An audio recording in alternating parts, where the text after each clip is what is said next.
Javier García nunca se había considerado un hombre con suerte. 33 años, estatura media, pelo oscuro que peinaba cuidadosamente hacia un lado, un hombre corriente, acostumbrado a conseguirlo todo con trabajo duro. Por eso, cuando 3 semanas atrás lo llamaron al despacho del director general y le anunciaron su nombramiento como jefe del departamento de compras, Javier no sintió alegría, sino una extraña e inquietante desazón. Demasiado rápido, demasiado inesperado, demasiado conveniente. El puesto había quedado vacante tras un sonoro escándalo con Antonio Romero, un trabajador tranquilo, metódico y diligente que había dirigido el departamento de forma impecable durante 10 años. La acusación de malversación le cayó como un rayo en un cielo despejado. Una investigación interna, documentos plantados, testimonios de testigos, todo se unió en una férrea cadena de pruebas. Antonio intentó defenderse, gritó que era una trampa, pero su voz se ahogó en el ruido de la maquinaria corporativa. 2 semanas después, fue despedido disciplinariamente y Javier, un especialista de nivel medio, discreto y sin nada extraordinario, fue colocado inesperadamente en el puesto vacante. Valoramos la lealtad a la empresa, le había dicho entonces el director general, don Arturo Robles, estrechándole la mano. Te has ganado esta oportunidad. ¿Ganado?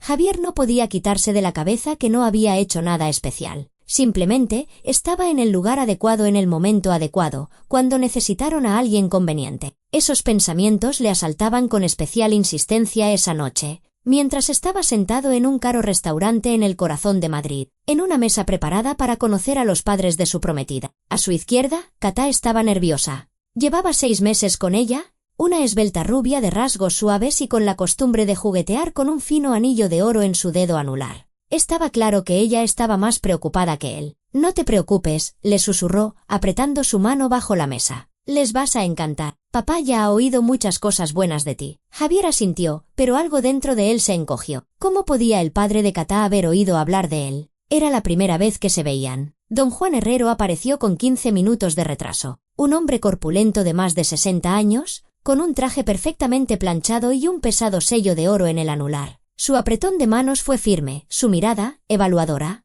como la de un hombre acostumbrado a sopesar a los demás en una escala de utilidad.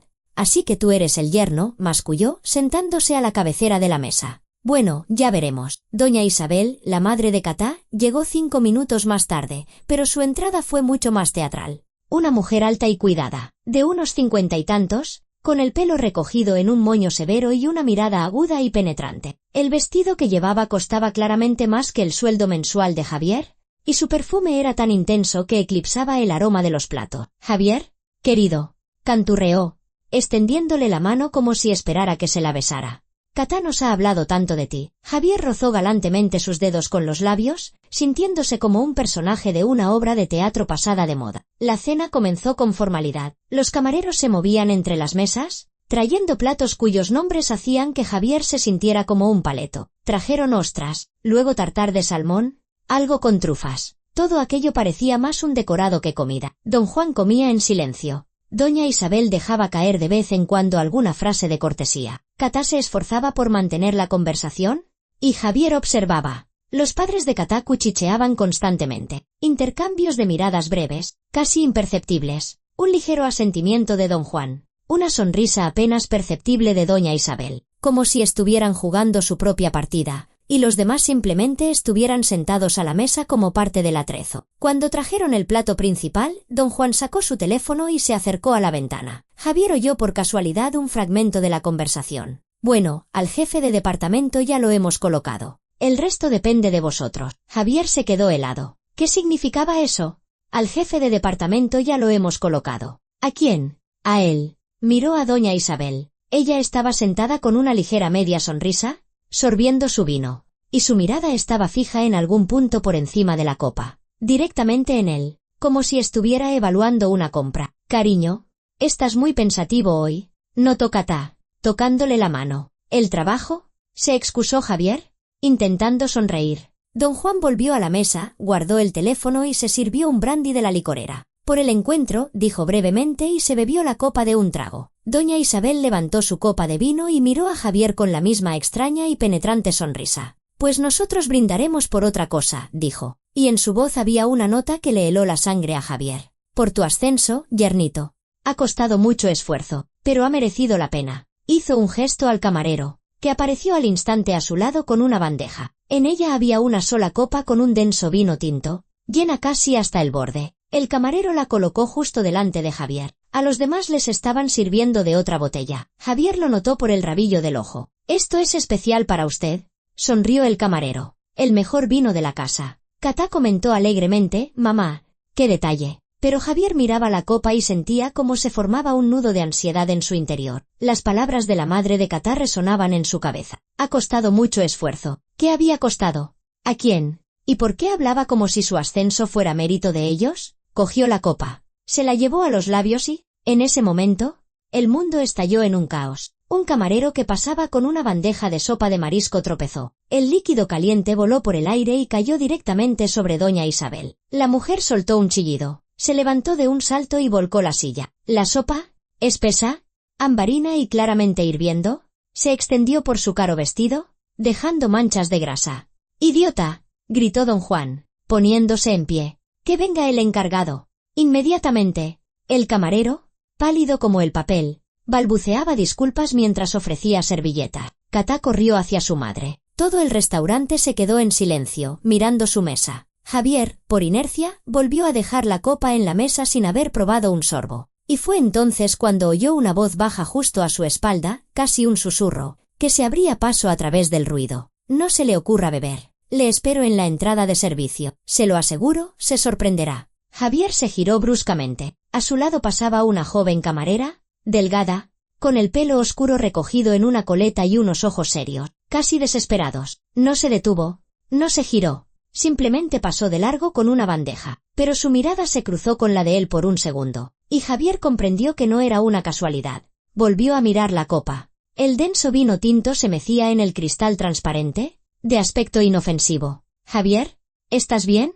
Katá había vuelto a la mesa, dejando a su madre, a la que ya habían llevado al baño de señoras para que se recuperara y se arreglara. «Sí, todo normal», murmuró él. ¿Qué era normal? Que una camarera acabara de decirle que no bebiera el vino, que la madre de su prometida hablara de su ascenso como si ella misma lo hubiera orquestado, que tuviera la maldita sensación de que le habían tendido una trampa. Don Juan volvió a la mesa, secándose la frente con un pañuelo. «¿Idiotas?», gruñó. «Disculpa el alboroto, yerno. Vamos a brindar como es debido», señaló la copa de Javier. «¿O es que no bebes?». «Sí que bebo», respondió Javier, pero no tocó la copa. «Es que me han llamado del trabajo. Tengo que devolver la llamada urgentemente». «¿Del trabajo?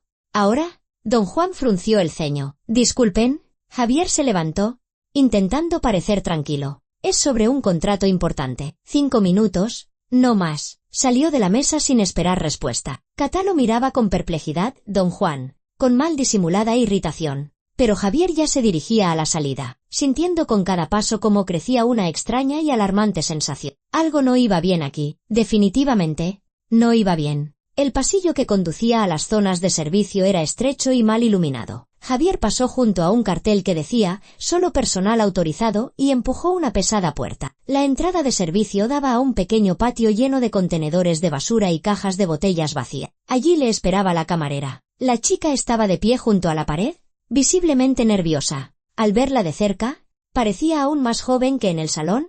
No tendría más de 25 años. Tenía el rostro demacrado, ojeras oscuras, pero su mirada era firme, decidida. «Ha venido», dijo ella. Temía que no lo hiciera. «¿Quién es usted?». Se acercó Javier. «¿Qué significa eso de no se le ocurra beber?». «Me llamo Ana», respondió ella. «Y el vino que le han servido no es solo vino». Javier sintió que se le helaba la piel. «¿Qué quiere decir?». Ana sacó un teléfono del bolsillo, abrió la galería y se lo tendió. En la pantalla había una foto de un hombre de unos 35 años, delgado, con una cuidada perilla y gafas. Javier lo reconoció al instante. «Antonio Romero», exhaló. «Mi antiguo colega, mi novio», añadió Ana, y en su voz sonó el dolor. «El hombre al que tendieron una trampa y despidieron para dejarle el puesto a usted». Javier se quedó paralizado. Las palabras resonaban en su cabeza. «Para dejarle el puesto a usted. ¿Le tendieron una trampa?», continuó Ana, mirándole directamente a los ojos. «Los documentos que encontraron eran falsificaciones. Los testigos estaban comprados. Todo el caso fue fabricado desde el principio para echarlo y poner en su silla a alguien fácil de manipular. ¿Por qué cree que soy yo?». «Porque lo oí». Ana dio un paso adelante. «¿Trabajaba como limpiadora en su empresa?». Oí conversaciones del jefe de seguridad.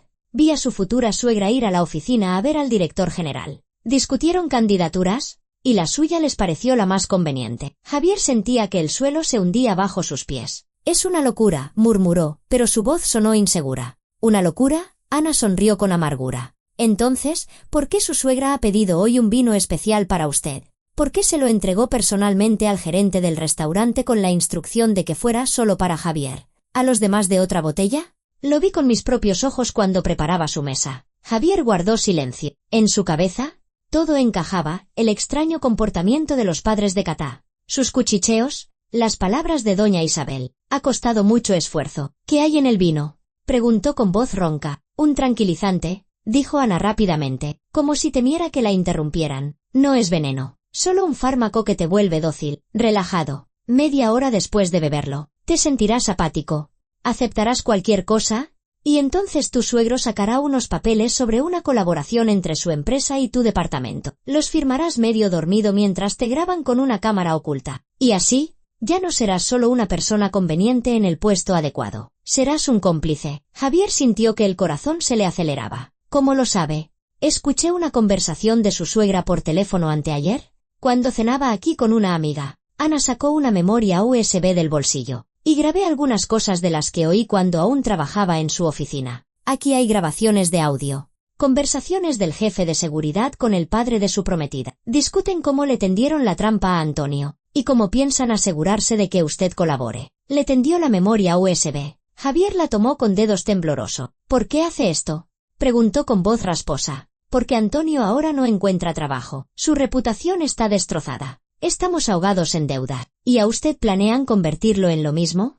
En un rehén de sus chanchullos. No puedo quedarme mirando cómo destrozan otra vida». Ana se dio la vuelta, pero en el umbral se giró. «Escuche las grabaciones y decida por sí mismo. Pero si vuelve a la mesa y se bebe ese vino, ya no podrá elegir. Se convertirá en su hombre. Para siempre». Desapareció por el oscuro pasillo, dejando a Javier solo en el patio con la memoria USB en la mano. Se quedó allí, mirando el pequeño trozo de plástico, y sintió cómo se derrumbaba todo lo que le parecía estable. El ascenso, la prometida, el futuro. Todo era el puesto de otro. Un puesto comprado con el destino roto de Antonio Romero. Y ahora iban a convertirlo no solo en cómplice, sino en prisionero de ese sistema. Javier apretó la memoria USB en su puño y caminó lentamente de vuelta al salón. Le esperaban los padres de Catá, una copa de vino envenenado y una elección. Una elección que lo definiría todo. Javier regresó al salón con el rostro de alguien que acababa de recibir malas noticias. Lo cual, en cierto modo, era verdad, solo que las noticias no eran del trabajo, sino que afectaban directamente a su vida. En la mesa, lo recibieron con miradas tensas. Doña Isabel ya había vuelto del baño de señoras, cambiada con otro vestido que, a juzgar por lo rápido que había sucedido, su servicio le había traído en taxi de inmediato. Parecía un poco despeinada, pero mantenía su dignidad de siempre. «Bueno, ¿has resuelto tus asuntos de trabajo?». Don Juan miraba a Javier de forma evaluadora, como un cazador a una presa que podría escaparse. «Sí, todo solucionado», asintió Javier, sentándose en su sitio. La copa de vino estaba donde la había dejado. Intacta, llena hasta el borde. Javier miraba el líquido de color rojo oscuro y ya no veía una bebida, sino una trampa a punto de cerrarse. «¿Aún no has bebido?», observó doña Isabel, y en su voz había una nota apenas perceptible de descontento. «¿No te gusta el vino?». «No, es que me distraje». Javier cogió la copa, se la llevó a los labios, pero en el último momento la volvió a dejar. «¿Saben? Me ha empezado a doler la cabeza. Supongo que por el estrés del trabajo. Me temo que el alcohol solo lo empeorará». Catá se preocupó al instante. «Javier, ¿tienes migraña? ¿Quizá una pastilla?». «Se me pasará». Le apretó la mano bajo la mesa, intentando sonreír. «Es solo el cansancio de la semana». Don Juan frunció el ceño, pero no dijo nada. Doña Isabel tampoco insistió, aunque su mirada se detuvo en la copa intacta un poco más de lo debido. La cena continuó, pero Javier ya no podía concentrarse. La memoria USB estaba en el bolsillo de su chaqueta. Las palabras de Ana resonaban en su cabeza sin parar. «Le tendieron una trampa para dejarle el puesto a usted. Y lo peor era que sonaba a verdad. Demasiado». Recordó cómo 3 semanas atrás había comenzado la investigación interna en la empresa, cómo habían llamado a Antonio Romero al despacho del jefe de seguridad, cómo él salía de allí pálido, con las manos temblorosas, murmurando algo sobre una trampa y documentos falsos. En aquel momento, Javier no le dio importancia. La gente dice cualquier cosa para defenderse. La empresa había hecho una auditoría, encontrado pruebas de malversación y despedido al culpable. Todo según la ley. Solo que ahora esa ley parecía una obra de teatro cuidadosamente orquestada. «Javier, ¿me estás escuchando?». La voz de Katá lo devolvió a la realidad. «Perdona, ¿qué?». «Mamá pregunta cuándo tienes vacaciones. Nos gustaría organizar la boda en otoño». «¿En otoño?». «Sí, claro», murmuró Javier. Pero sus pensamientos estaban muy lejos. Doña Isabel sonrió con esa sonrisa que le ponía a uno los pelos de punta. «Demasiado satisfecha, demasiado segura. ¿Viviréis con nosotros hasta que encontréis vuestro propio piso?», dijo, como si ya estuviera decidido. «Tenemos una casa grande. Hay sitio para todos». «Mamá, aún no lo hemos hablado», empezó Katá. Pero doña Isabel la interrumpió con un gesto. «Hija, ¿qué hay que hablar? Una pareja joven necesita apoyo. Y nosotros siempre apoyamos a los nuestros». Esa palabra sonó como un sello, como una marca de propiedad. Javier miró a don Juan y vio cómo sacaba el teléfono, escribía un mensaje rápido y luego lo guardaba en el bolsillo. Su rostro permanecía impasible, pero Javier captó por el rabillo del ojo una fugaz mirada que intercambió con su esposa. Una mirada corta, de complicidad. La cena terminó cerca de las 10 de la noche. Javier salió del restaurante con la sensación de haber caminado por un campo de mina. Katá parloteaba sobre algo, agarrada de su brazo, pero él apenas oía sus palabras. En su cabeza martilleaba un solo pensamiento: tenía que escuchar las grabaciones de la memoria USB. En casa, en su pequeño piso de 2 habitaciones en las afueras, Javier fue directamente al ordenador portátil. Katá se había quedado a dormir, pero se durmió rápidamente. El día había sido agotador. Javier esperó a que su respiración se volviera regular. Luego sacó la memoria USB y la insertó en el puerto. En el dispositivo había 3 archivos de audio. El primero duraba 2 minutos. La grabación no era de muy buena calidad. Se oían ruidos de fondo, pasos, el susurro de papeles, pero las voces se distinguían con claridad. «Hemos quitado de en medio a Romero limpiamente, sin dejar rastro», decía una voz masculina, grave y segura. Javier la reconoció. Era López, el jefe de seguridad de su empresa. ¿Y el nuevo? Era la voz de don Juan. «¿No dará problemas?». «García». López soltó una risita. «El candidato ideal. Discreto. Nada conflictivo. Nunca se mete donde no le llaman. A los de ese tipo es más fácil manejarlos». «Bien». Don Juan guardó silencio un momento. «Mi mujer ya ha hablado con Robles. Él no se opone. Lo único que le importa es que el departamento funcione. Y nosotros nos encargaremos de que García entienda a quién le debe el favor. ¿En un mes se le podrá incorporar al chanchullo?», añadió López. «Lo importante es atarlo con obligaciones, para que no haya vuelta atrás». La grabación se cortó. Javier se quedó mirando la pantalla del portátil, sintiendo como una ira fría y furiosa crecía en su interior. El candidato ideal. Discreto. Nada conflictivo. ¿Hablaban de él como si fuera un objeto? Una herramienta que se podía utilizar. El segundo archivo era más corto, apenas 1 minuto. Esta vez solo se oía la voz de doña Isabel. Claramente hablaba por teléfono. «Todo listo para la cena. La copa será especial. Ya se lo he dado al gerente. A los demás les servirán de una botella normal, y a él de la que yo he traído. Beberá, se relajará y Juan le explicará todo. Firmará los papeles y asunto zanjado. Es un blando. No se opondrá a nosotros. Somos casi familia. Al fin y al cabo». Una pausa. «Sí, grabado. Por supuesto. Por si acaso. No vaya a ser que luego intente echarse atrás. Así en el vídeo quedará todo registrado». Él mismo firma, voluntariamente, y con apariencia de estar sobrio. La grabación se cortó. Javier se quedó pensativo. Así que eso era. Vino con un tranquilizante para hacerlo dócil, documentos de colaboración que lo convertirían en cómplice de sus chanchullos, y una grabación de vídeo como seguro, por si intentaba escapar. El tercer archivo resultó ser el más largo, casi 5 minutos, y el más aterrador. Las voces eran las mismas, López y don Juan, pero el tono de la conversación se había vuelto más duro. «Romero sigue intentando demostrar su inocencia», decía López con una sonrisita. «Anda de abogados, reuniendo papeles». «Que ande», respondió don Juan con calma. «¿Quién le va a escuchar? Tenemos los documentos, los testigos, las conclusiones de los auditores. Él, en teoría, está limpio como una patena, pero sobre el papel es un ladrón. Su reputación está hundida para siempre.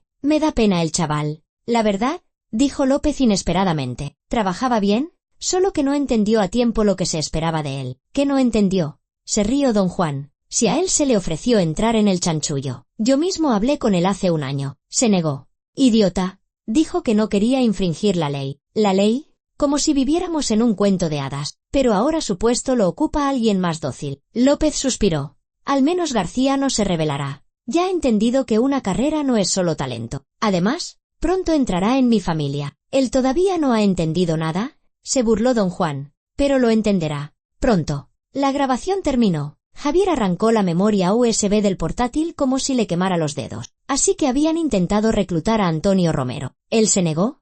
Y lo destruyeron. Profesionalmente. Metódicamente. Sin hacer ruido. Le plantaron documentos falsos. Compraron testigos. Llevaron a cabo una auditoría amañada. Y un hombre se quedó sin trabajo. Sin reputación. Sin futuro. Y en su lugar colocaron a Javier, conveniente. Discreto. Manejable. Y ahora iban a convertirlo en cómplice de los mismos chanchullos que Romero había rechazado. Javier se levantó y se acercó a la ventana. Afuera brillaban las luces de la ciudad nocturna, indiferentes, frías. En algún lugar de esa ciudad, Antonio Romero intentaba recoger los pedazos de su vida. Iba de abogado en abogado, buscando una justicia que no existía. Y su novia, Ana, trabajaba como camarera en un restaurante, arriesgándose para advertir a la siguiente víctima. Y esa víctima era él, Javier García. Al día siguiente, Javier le dijo a Catá que se quedaría hasta tarde en el trabajo. Era mentira. ¿Por primera vez en sus 6 meses de relación? Le mintió. Pero no podía decirle la verdad. No ahora. No hasta que lo aclarara todo. Por la tarde, volvió al restaurante. La entrada de servicio estaba abierta. Unos cocineros fumaban, riéndose de alguna broma. Javier pasó junto a ellos, intentando parecer seguro, como si supiera a dónde iba. Ana lo esperaba junto a la puerta de servicio, todavía con su uniforme de camarera, igual de cansada y tensa. ¿Lo ha escuchado?, preguntó sin rodeos. Sí. Javier sacó la memoria USB y se la devolvió. Gracias. Ahora entiendo en qué me están metiendo. Ana negó con la cabeza. Quédesela. Es una copia. El original lo tengo en un lugar seguro. Inteligente. Javier sonrió con amargura. Lo ha pensado todo. No queda otra. Ana miró a su alrededor, asegurándose de que nadie escuchaba. Venga, este no es lugar para estas conversaciones. Cruzaron la calle hasta un pequeño parque. Ya había oscurecido, y las farolas apenas iluminaban los bancos. Ana se sentó e invitó a Javier a unirse a ella con un gesto. Mi novio, Antonio, comenzó en voz baja. Trabajó en su empresa durante 10 años. Honradamente, sin sobornos, sin chanchullos. Creía que si trabajaba bien, la carrera llegaría por sí sola. Ingenuo, ¿verdad? Javier guardó silencio. Hace un año, su futuro suegro fue a verlo. Continuó Ana. Le propuso un plan. El departamento de compras aprobaría precios inflados a los proveedores de Herrero. Ellos devolverían un porcentaje. Antonio se negó. Dijo que no participaría en un robo. Entonces, Herrero le prometió que se arrepentiría. Ana miró a Javier. 2 meses después, comenzó la auditoría. Encontraron documento. Supuestamente, Antonio aceptaba sobornos por su cuenta, sin el conocimiento de la dirección. Falsificaciones, por supuesto, pero de buena calidad. Los peritos confirmaron las firmas, aunque él juró que nunca había visto esos papeles. Luego aparecieron testigos, gente que supuestamente lo vio recibir sobres con dinero. Todo se derrumbó en 2 semanas. Javier escuchaba, sintiendo un peso creciente en su interior. A mí me despidieron de la empresa justo después de Antonio. Ana bajó la cabeza. Oficialmente, una reducción de plantilla del personal de limpieza. En realidad,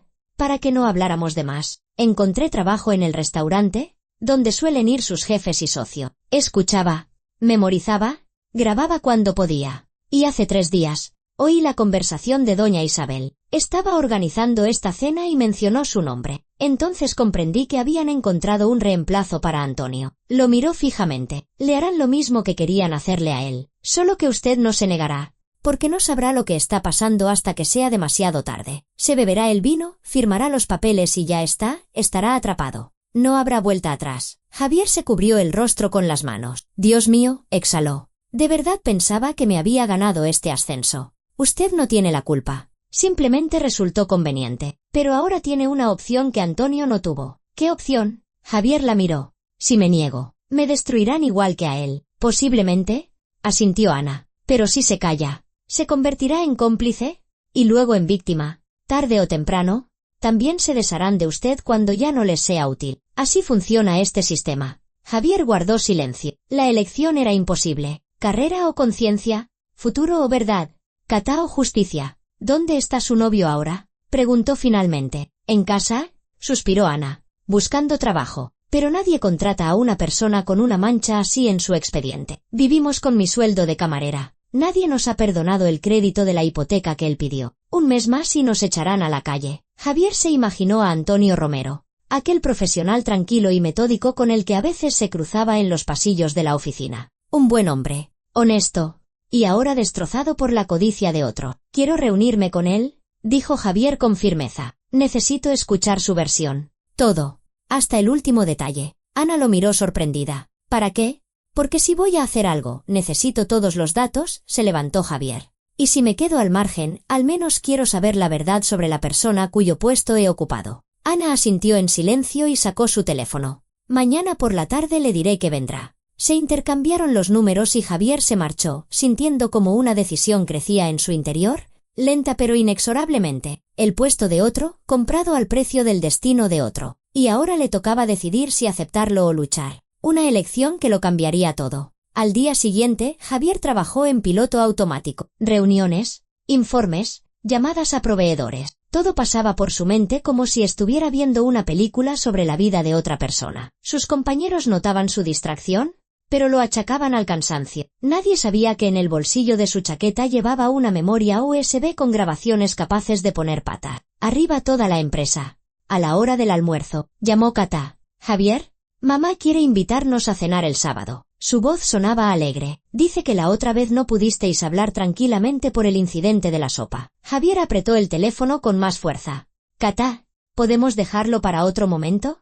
Tengo mucho trabajo, por favor». Era evidente que se había disgustado. «Para mamá es importante. Se esfuerza tanto por llevarse bien contigo. Ya sabes lo importante que es para ella que todo sea armonioso en la familia». «¿Armonioso?» Javier sonrió para sus adentros. «Sí. La armonía según doña Isabel era que todos bailaran a su son». «Está bien», exhaló. «Iré». Cata empezó a parlotear alegremente sobre el menú, pero Javier ya no la escuchaba. Comprendía que no era solo una cena. Era un segundo intento. Los padres de Cata no eran de los que se rinden tras el primer fracaso. Por la tarde, se reunió con Ana y Antonio en un pequeño café en las afueras de la ciudad. El local estaba casi vacío, solo ellos tres y una anciana junto a la ventana, dormitando sobre un té frío. Antonio Romero parecía haber envejecido 10 años en esas 3 semanas. Un rostro demacrado, profundas ojeras, un tic nervioso en la comisura de la boca. Estaba sentado, encorvado, y daba vueltas a una taza vacía entre las manos. «Gracias por venir», dijo en voz baja cuando Javier se sentó frente a él. «Ana me dijo que quiere saber la verdad. Quiero entender qué pasó». Javier se inclinó hacia adelante. «Todo lo que recuerde, desde el principio». Antonio asintió y comenzó a hablar. Su voz era baja, rota, pero sus palabras sonaban claras. Hacía un año, a finales de primavera, don Juan Herrero entró en su despacho. En aquel momento, Antonio aún no sabía quién era. Simplemente un hombre de aspecto distinguido con un traje caro, que se presentó como socio de la empresa. Hablaba muy bien, recordaba Antonio, sobre lo importante que es en nuestro país tener contacto, que los negocios no son solo cifras, sino también personas, que la gente inteligente siempre se ayuda mutuamente. Herrero le propuso un chanchullo. Su empresa de proveedores participaría en las licitaciones para suministrar equipos a la compañía. Antonio, como jefe de compras, aprobaría precios ligeramente inflados. La diferencia se repartiría a media. Me negué de inmediato. Antonio apretó la taza. Le dije que eso era un fraude, que no iba a participar. Él sonrió y respondió, «Piénselo. Tiene tiempo». Antonio pensó que todo acabaría ahí. Pero una semana después,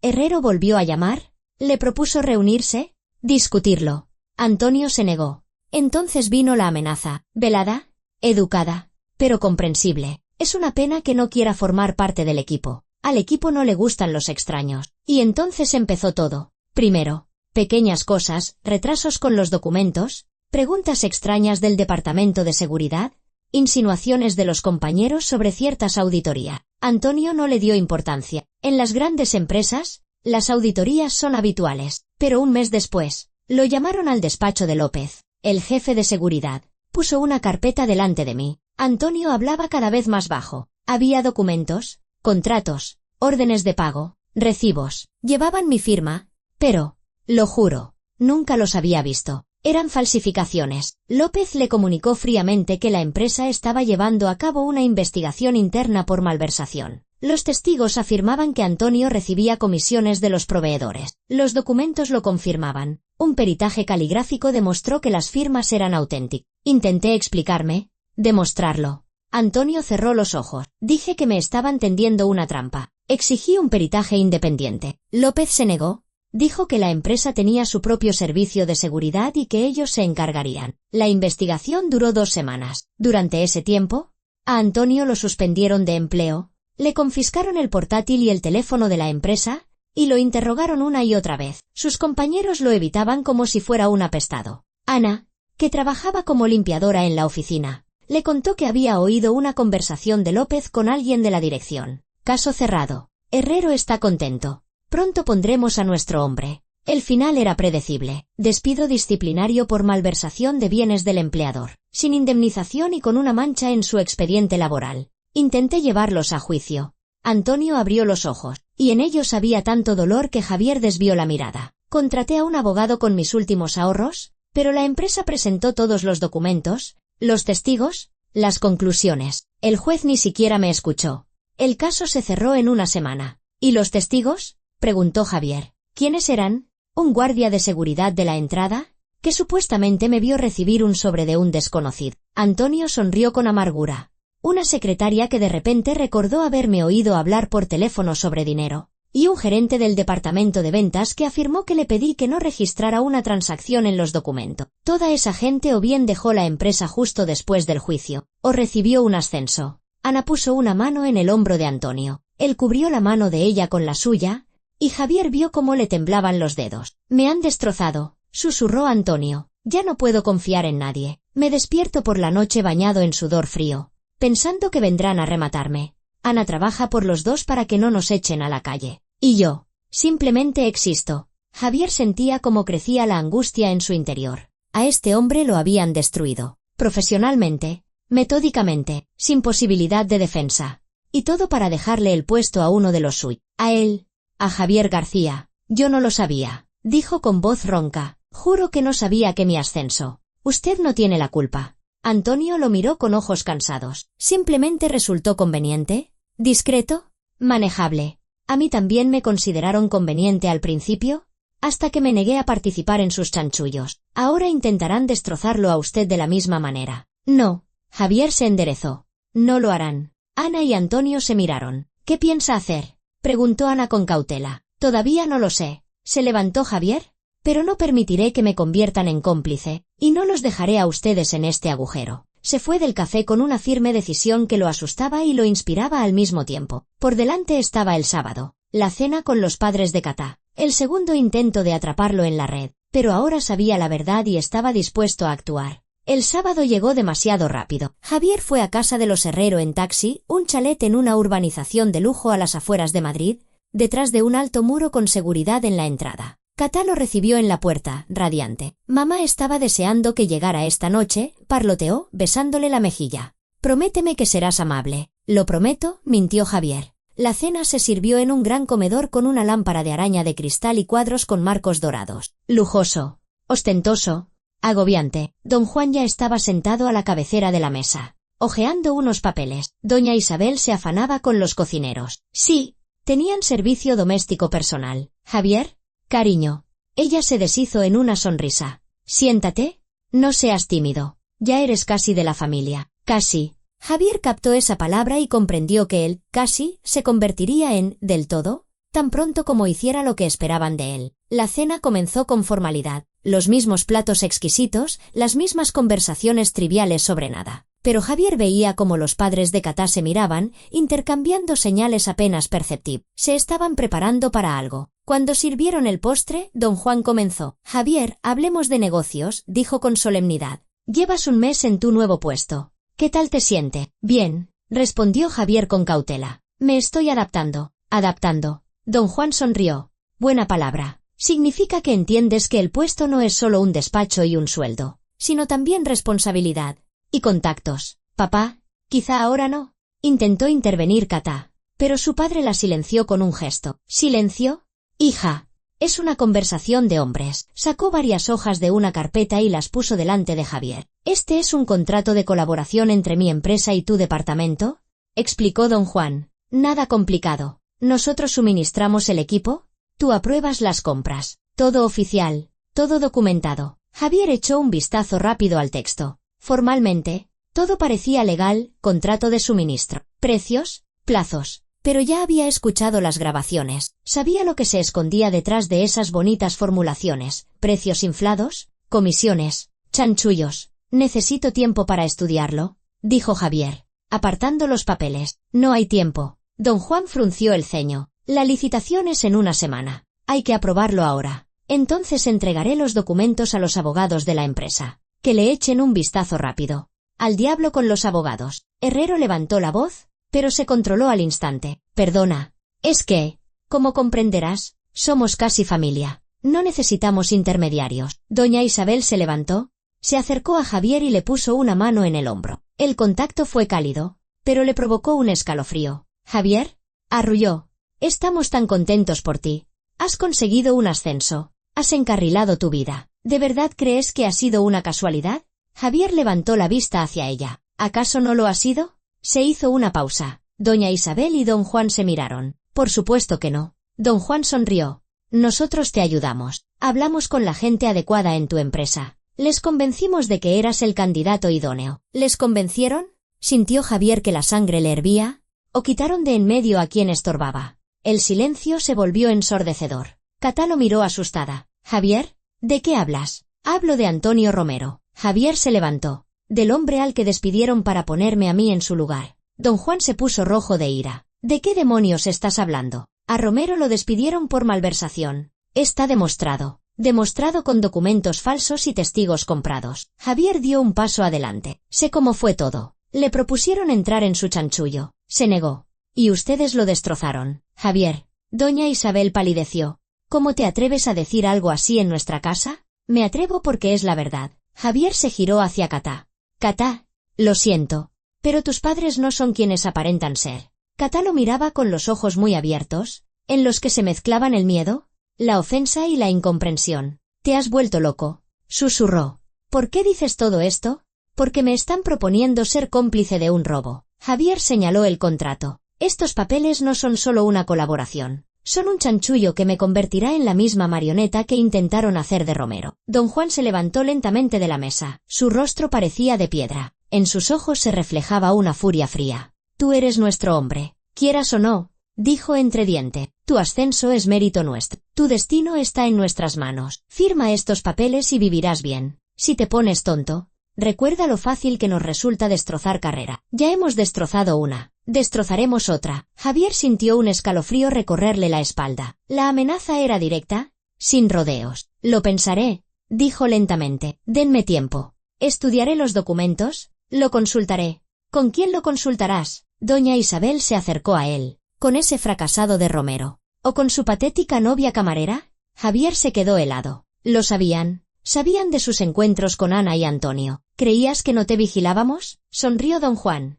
Tenemos ojos y oídos en todas partes. Fuiste a la entrada de servicio del restaurante después de aquella cena. Te reuniste con esa chica, y luego con Romero en ese café de mala muerte. ¿Pensabas que no nos enteraríamos? Catá sollozó. Javier, ¿es verdad? ¿Te has reunido con ellos? ¿Para qué? Para saber la verdad, la miró Javier. La verdad sobre cómo tus padres destruyeron la vida de un hombre inocente para su propio beneficio. Basta, gritó don Juan, golpeando la mesa con el puño. Estás cruzando la línea. Ustedes la cruzaron hace mucho tiempo. Javier cogió el contrato de la mesa. Estudiaré estos papeles y solo los firmaré si estoy seguro de que todo es legal. Si no, me negaré. ¿Te negarás? Don Juan se acercó a él, desafiante. ¿Estaban cara a cara? Y Javier sentía el olor de su caracolonia y su ira. Entonces, prepárate para las consecuencias. Nosotros te creamos, y nosotros te destruiremos, igual que a Romero. Créeme, no es la primera vez que lo hacemos. Javier apretó los papeles en la mano. Lo pensaré, repitió.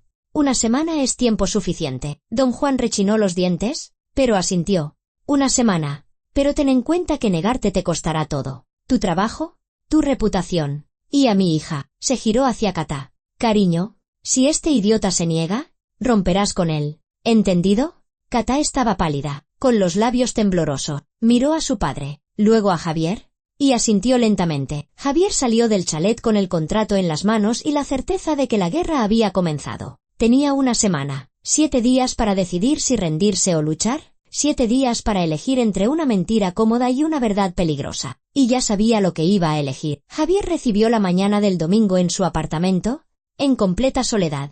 Katá se había ido justo después de aquel fatídico sábado, dando un portazo y lanzando un «lo estás destrozando todo» a modo de despedida. Su teléfono estaba fuera de cobertura, o apagado, o había bloqueado sus llamadas. Javier estaba sentado junto a la ventana con una taza de café frío, mirando el cielo gris. El contrato reposaba sobre la mesa, unas cuantas hojas que debían convertirlo en una marioneta de un juego ajeno. Ya había estudiado cada línea, cada cifra. Formalmente, todo parecía legal: suministro de equipos, precios de mercado, condiciones estándar. Pero Javier ahora sabía que detrás de esas palabras se escondía un esquema de comisiones, precios inflados y dinero sucio. Firmar significaba convertirse en cómplice. Negarse, perderlo todo. El teléfono sonó cerca del mediodía. «Javier, soy Ana. ¿Podemos vernos?» Su voz sonaba tensa. «Hay noticias. Malas». Acordaron reunirse en el mismo parque donde se habían visto antes. Javier llegó primero. Paseó por el sendero, intentando ordenar sus pensamientos. Ana apareció 10 minutos después, pálida, con los ojos enrojecidos, como si no hubiera dormido en toda la noche. «¿Qué ha pasado?», preguntó Javier en cuanto se acercó. «Anoche vinieron unos hombres a casa». Ana miró a su alrededor, como si temiera que los estuvieran vigilando. «2, de paisano. Se presentaron como detectives privados. Dijeron que trabajaban para una empresa y que estaban verificando información sobre Antonio. Hicieron preguntas sobre sus contactos, sobre mí, sobre con quién hablamos. ¿Preguntaron por mí?». Javier se puso tenso. «No directamente, pero lo insinuaron», asintió Ana. «Uno de ellos dijo: sabemos que se han reunido con una persona de su antigua empresa». «¿Para qué?». Antonio respondió que era un asunto personal. Entonces sonrieron y le aconsejaron que no se metiera donde no le llaman. Textualmente: «no conviene remover el pasado, o podría haber consecuencias». Javier lo entendió. Los Herrero no solo sabían de sus encuentros con Ana y Antonio, habían empezado a actuar, a intimidar, a presionar. «¿Dónde está Antonio ahora?». «En casa». Ana se frotó las sienes. «Está aterrorizado. Dice que tenemos que parar todo esto antes de que empeore, que no podemos enfrentarnos a gente así». «Tiene razón». Javier la miró a los ojos. «Son peligrosos. ¿Tienen contactos? ¿Dinero? ¿Poder? Pero si nos rendimos, seguirán destrozando a la gente. La próxima víctima seré yo. Y después, alguien más». Ana guardó silencio, mirando al suelo. «Quiero volver a ver a Antonio», dijo Javier con firmeza. «Hoy mismo. Tenemos que hablar de todo». «Tiene miedo». Ana levantó hacia él sus ojos cansados. «Pero se lo diré. Venga por la tarde, sobre las 7. Le enviaré la dirección». Javier asintió. Se separaron, y él pasó el resto del día dándole vueltas a un plan. Al atardecer, una estrategia comenzó a tomar forma en su cabeza, arriesgada, peligrosa, pero la única posible. Antonio y Ana vivían en un viejo bloque de pisos en las afueras. El apartamento era pequeño, agobiante, de una sola habitación, con muebles claramente de otra época y olor a humedad. Antonio lo recibió en la puerta con una camiseta vieja y gastada. «Pase», murmuró. «Disculpe el desorden». Javier entró en la habitación y se sentó en un sofá hundido. Ana preparó té, pero nadie tocó las tazas. «Ana me ha contado lo de la visita», comenzó Javier. «Están intentando asustarlos. Y está funcionando». Antonio se cogió la cabeza entre las manos. «No puedo más. Tengo miedo. Pueden colocarme algo ilegal, fabricar otro caso, o atropellarme en una calle oscura. No tienen límites. Precisamente por eso hay que actuar». Javier se inclinó hacia adelante, antes de que vayan más lejos. «¿Actuar?», sonrió Antonio con amargura. «¿Cómo? Somos nosotros contra ellos. Es como un gorrión contra un halcón. Tenemos las grabaciones». Javier sacó la memoria USB del bolsillo. «Las conversaciones de Herrero con López. La discusión sobre cómo te tendieron la trampa. El plan para atraparme a mí en su sistema. Eso es una prueba». «¿Prueba de qué?». Antonio negó con la cabeza. ¿De qué discutían planes? Los abogados de Herrero lo convertirán en 5 minutos en simples conversaciones de negocio. Dirán que todo está sacado de contexto, y el juez les creerá. Tienen dinero, contactos, testigos. Javier guardó silencio. Antonio tenía razón. Las grabaciones por sí solas no eran suficientemente contundentes. Había que pillar a los Herrero con las manos en la masa, hacer que se delataran ante alguien con poder real. ¿Y si pudiéramos grabar cómo ellos mismos admiten sus chanchullos? Dijo Javier lentamente, con testigos. Ana y Antonio se miraron. ¿De qué habla?, preguntó Ana. Herrero me ha dado una semana para pensarlo. Javier comenzó a exponer el plan que había madurado durante el día. En 6 días, debo firmar el contrato o negarme. Organizarán otra cena. Probablemente en el mismo restaurante. Volverán a intentar que sea dócil. Más presiones, más amenazas, quizás más tranquilizantes en el vino. ¿Y qué propone? Antonio escuchaba con atención. Iré a esa cena, dijo Javier rápidamente, dando forma a sus pensamientos. Pero no iré solo. Llevaré a alguien que pueda detenerlos. Alguien de la dirección de la empresa. Alguien que esté harto de los chanchullos de Herrero y López. ¿Alguien dispuesto a poner fin a todo esto? ¿Quién? Ana frunció el ceño. ¿Su director general? ¿Robles? Está metido en esto hasta el cuello. No estoy seguro. Javier negó con la cabeza. ¿Robles firmó mi nombramiento? Pero no he oído su voz en las grabaciones. Quizás simplemente lo convencieron de que yo era un buen candidato. Quizás no conoce toda la verdad.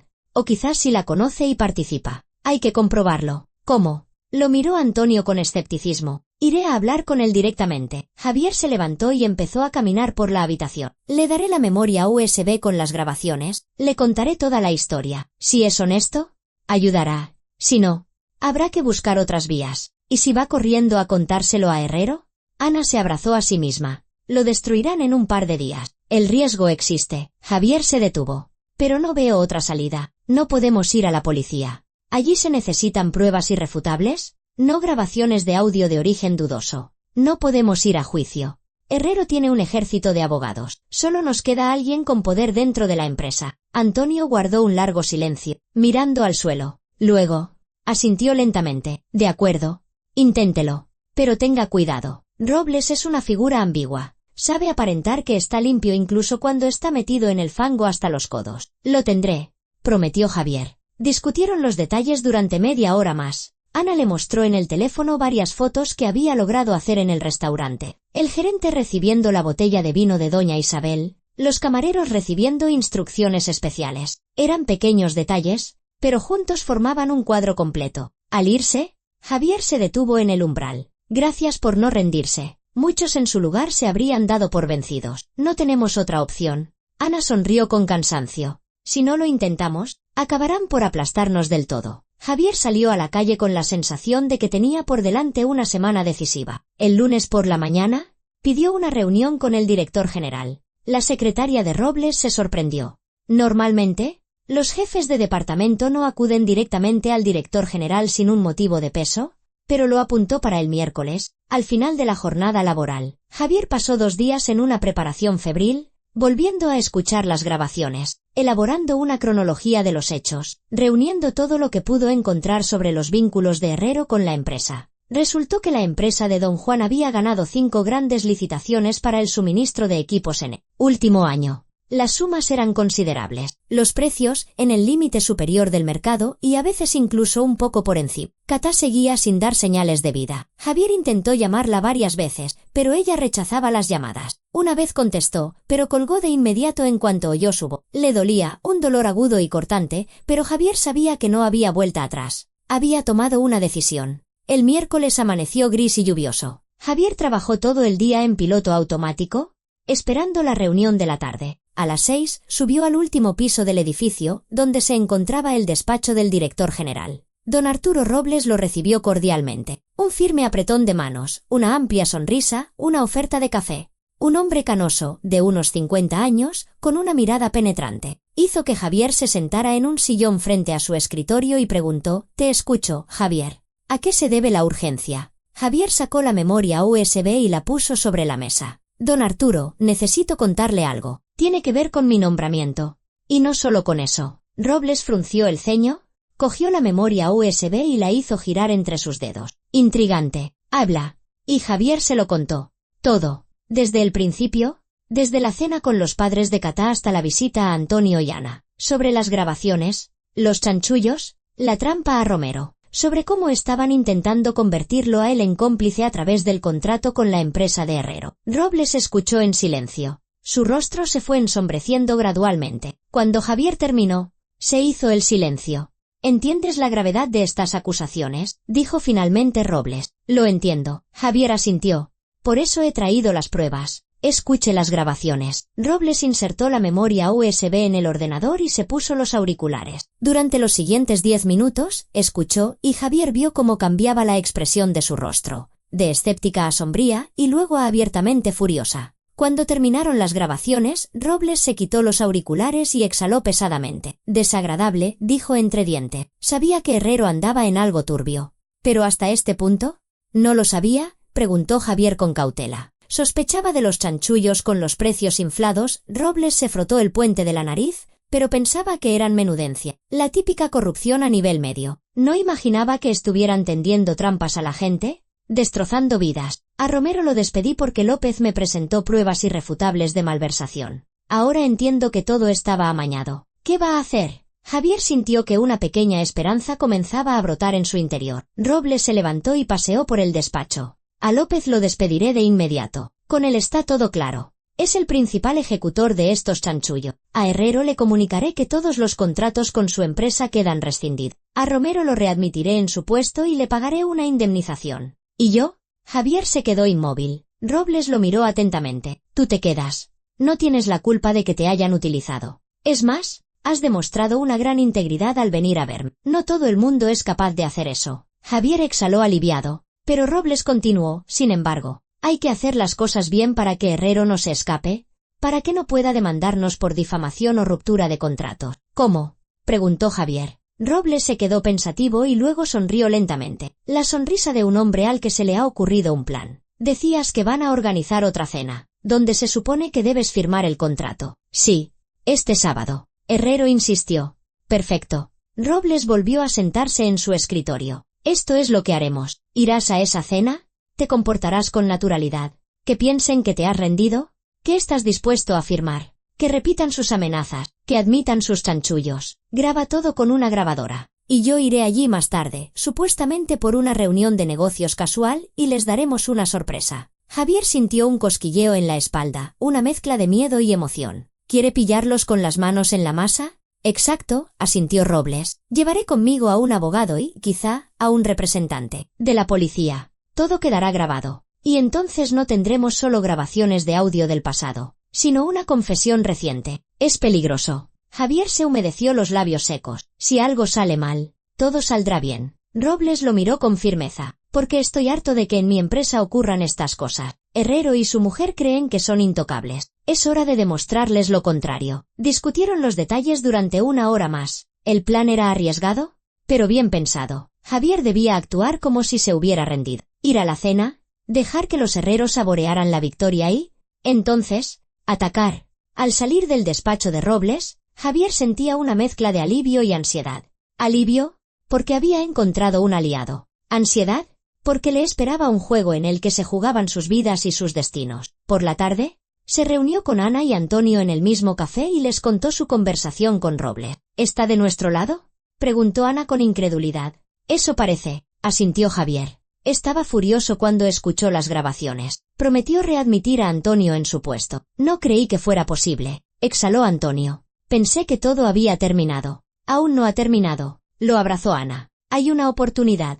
El sábado lo decidirá todo. Javier los miró. Si el plan funciona, los herreros recibirán su merecido. Si no, no terminó la frase. Todos entendían que un fracaso significaría el fin para todos ellos. Quedaban 3 días para el sábado. 3 días para prepararse para la partida final. 3 días hasta que el puesto ajeno volviera, por fin, a su dueño. El sábado amaneció claro y fresco. Uno de esos días de otoño en los que el aire vibra de frescura y el cielo parece insondable. Javier se despertó temprano, aunque había dormido a trompicones, sobresaltándose con cada ruido. Hoy se decidía todo. Pasó la mañana repasando los detalles del plan. Robles lo había llamado la noche anterior para confirmar que todo estaba listo. Con él irían el abogado de la empresa y, para su sorpresa, un inspector de la Policía Económica, con quien el director general tenía viejos contactos. El inspector Soler, como se presentó el hombre por teléfono, ya había revisado el material y lo consideraba suficiente para estar presente en la conversación. Lo principal es que los haga hablar, le instruyó Soler. Que admitan ellos mismos los chanchullos, la trampa a Romero. Entonces tendremos base para abrir una investigación penal. Javier prometió intentarlo,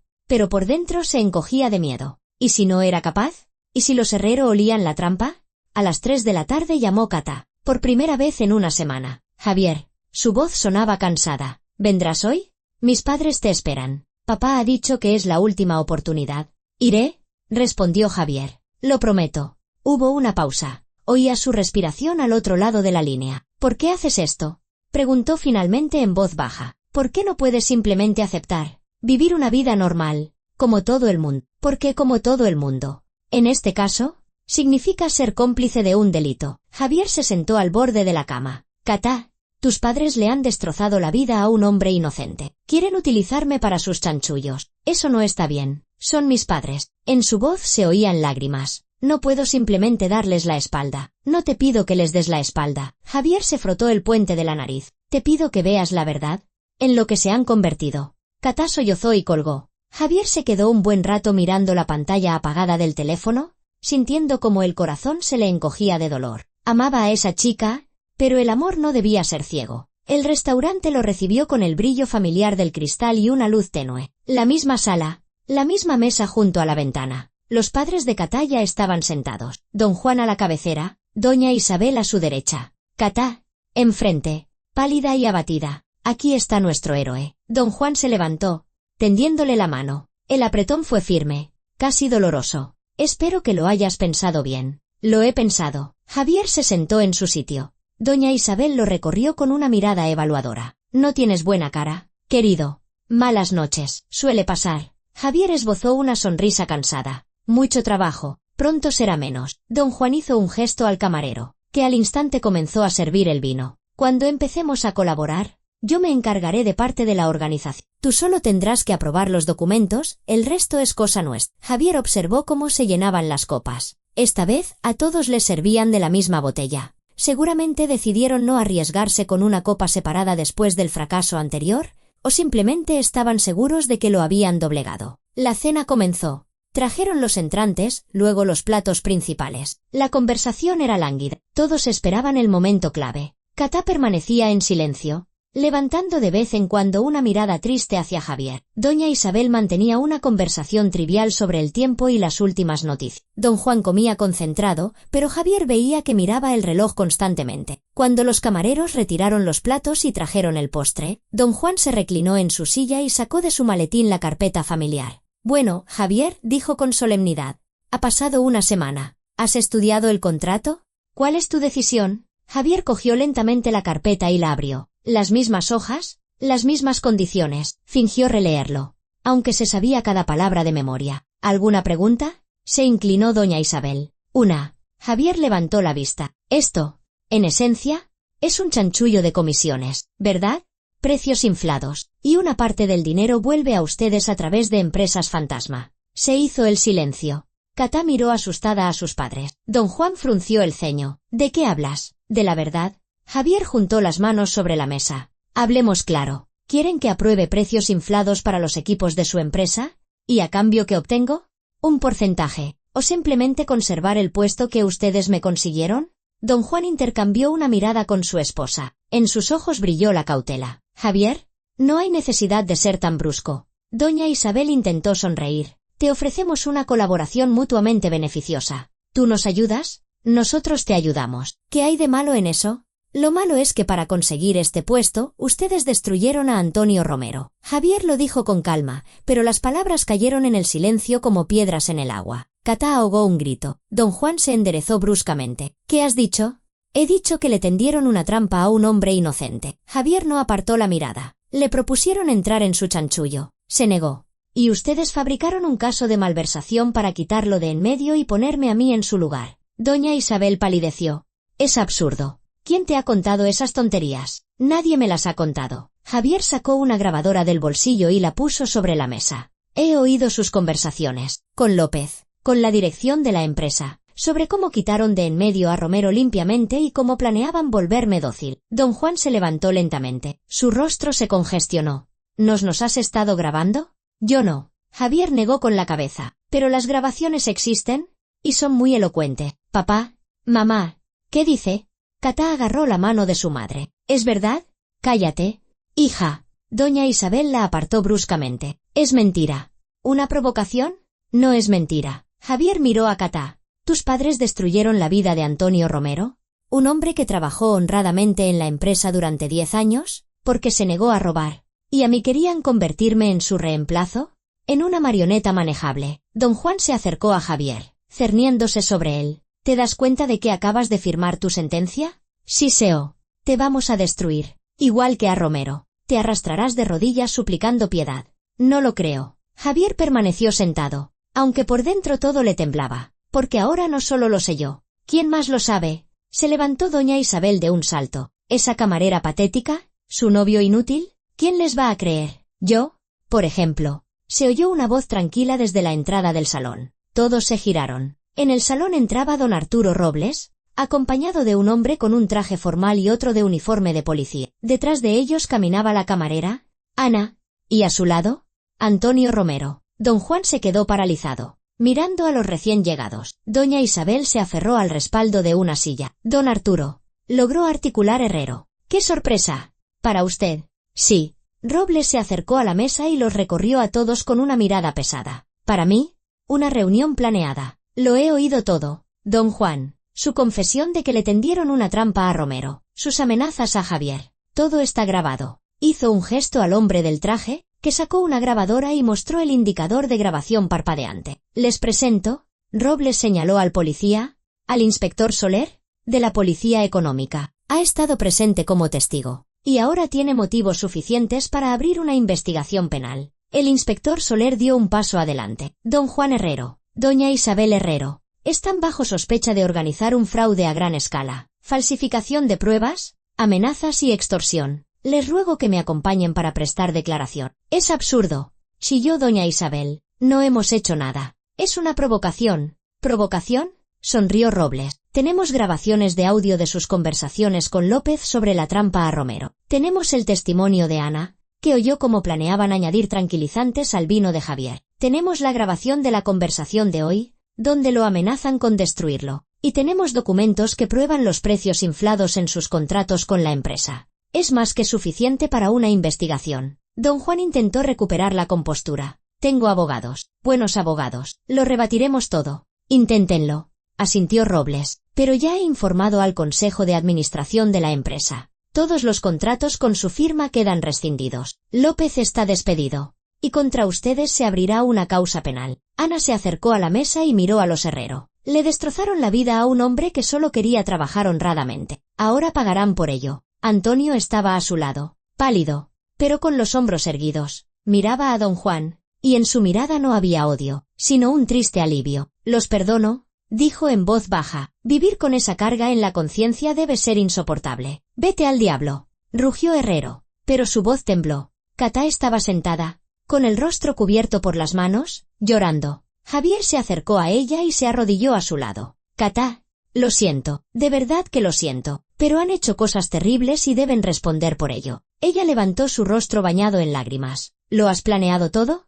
¿Toda esta obra de teatro? No es una obra de teatro. Javier negó con la cabeza. Es justicia. No podía hacer la vista gorda ante lo que hicieron, incluso si eso significaba perderme a mí, susurró ella. Javier guardó silencio, porque la respuesta era obvia. Sí, incluso si eso significaba, no puedo. Catá se levantó, apartándose de él. Son mis padres. Hayan hecho lo que hayan hecho, son mis padres. Salió rápidamente del salón, sin mirar atrás. Javier la vio marcharse y sintió un vacío formándose en su interior. La había perdido, pero se había salvado a sí mismo. El inspector Soler se acercó a los Herrero. Ciudadanos, les ruego que nos acompañen a la comisaría, voluntariamente o por la fuerza. Ustedes eligen. Don Juan y doña Isabel se miraron. En sus ojos ya no había confianza, solo miedo y desconcierto. Se levantaron y caminaron hacia la salida, escoltados por el policía, quienes una vez fueron poderosos, acostumbrados a controlarlo todo. Ahora parecían personas rotas y asustadas. El salón se fue vaciando poco a poco. Solo quedaron Javier, Robles, Ana y Antonio. Gracias. Javier le tendió la mano al director general. Sin usted, nada de esto habría sido posible. Lo has hecho tú mismo. Robles le estrechó la mano. No todo el mundo es capaz de enfrentarse a una maquinaria así. Eres un valiente. Se giró hacia Antonio. Romero, a partir del lunes quedas readmitido en tu puesto, en tu antiguo cargo, con una compensación completa por el despido improcedente. Daré órdenes para que los abogados preparen los documentos. Antonio se quedó de pie, sin poder creer lo que oía. ¿De verdad? ¿Usted me readmite? Te despidieron ilegalmente, basándose en pruebas falsificadas. Robles asintió. La empresa tiene la obligación de corregir este error y castigará a los culpables. Antonio asintió, desconcertado. Ana lo abrazó y Javier vio cómo ella lloraba de alivio, de alegría, de que la pesadilla por fin hubiera terminado. Y tú, Robles miró a Javier, serás transferido como jefe a otro departamento. Si quieres, claro. Javier lo pensó. Acepto, dijo con firmeza, y trabajaré de tal manera que nadie dude que me he ganado este puesto. Robles sonrió. Trato hecho. Salieron del restaurante al aire fresco de la noche. La ciudad resplandecía con sus luces. A lo lejos, sonaba música. La gente se apresuraba a sus quehaceres. La vida continuaba. 2 meses después, los Herrero fueron condenados. El juicio fue rápido, las pruebas eran abrumadoras. Don Juan recibió 5 años de prisión por fraude y falsificación de pruebas. Doña Isabel, 3 años de libertad condicional por complicidad. Su negocio se hundió, su reputación quedó destrozada, sus contactos, rotos. Las personas que antes los adulaban ahora les daban la espalda. A López también lo condenaron a 4 años por abuso de poder. Intentó librarse, echándole toda la culpa a Herrero, pero las grabaciones eran demasiado elocuentes. Antonio volvió al trabajo y poco a poco se fue recuperando. Las primeras semanas fueron difíciles. Sus compañeros lo evitaban, sin saber cómo comportarse, pero Javier lo apoyó. Robles anunció públicamente su rehabilitación, y gradualmente la vida volvió a la normalidad. Ana dejó el restaurante y encontró trabajo en una buena empresa como secretaria de oficina. Ella y Antonio empezaron a ahorrar para la boda. Catá desapareció de la vida de Javier. Se mudó con unos parientes lejanos a otra ciudad, desconectó el teléfono y borró todas sus redes sociales. Él intentó encontrarla, escribirle, explicarle, pero ella no quiso escuchar. Para ella, sus padres seguían siendo sus padres, a pesar de todo. Y Javier lo entendía. Era su derecho a elegir. Una tarde, ya a mediados de noviembre, Javier, Ana y Antonio se reunieron en un pequeño café de las afueras. No en un restaurante caro con cristal y camareros, sino en un lugar sencillo con manteles a cuadros y olor a pan recién hecho. Un brindis. Antonio levantó su copa de vino. Por la verdad y por la gente que no teme defenderla. Por la verdad, repitieron Ana y Javier. Bebieron vino, hablaron de planes, del futuro. Antonio contaba cómo pensaba desarrollar el departamento, las ideas que tenía. Ana compartía noticias de su trabajo. Javier escuchaba y sentía una extraña y cálida calma. Había perdido mucho, a la mujer que amaba, las ilusiones de una felicidad fácil, la fe en la justicia del sistema. Pero había ganado algo más grande, una conciencia tranquila, amigos de verdad y la certeza de haber tomado la decisión correcta. El puesto que no le correspondía volvió a su legítimo dueño y su nuevo puesto era uno que se había ganado, merecido y honesto.